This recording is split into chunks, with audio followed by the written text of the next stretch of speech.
Hi, my name is Ana Cristina Marin. I'm living in Guanajuato City in Mexico. And today I want to share the tuna juice that is known maybe in English like a prickly pear fruit.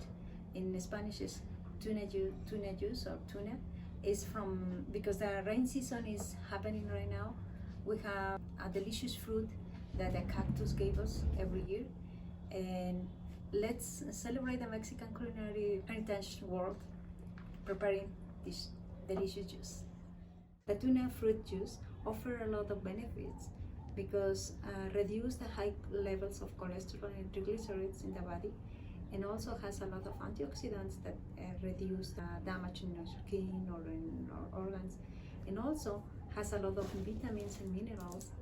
And it's a delicious fruit and a delicious drink that is just give us for free. Tuna fruit juice. To prepare this delicious recipe, you need 6 tunas fruit and half liter of water.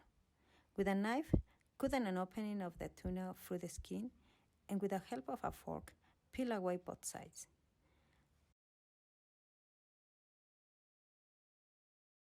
Place the peeled fruit and water in a blender and process for about 2 or 3 minutes. Then strain and serve.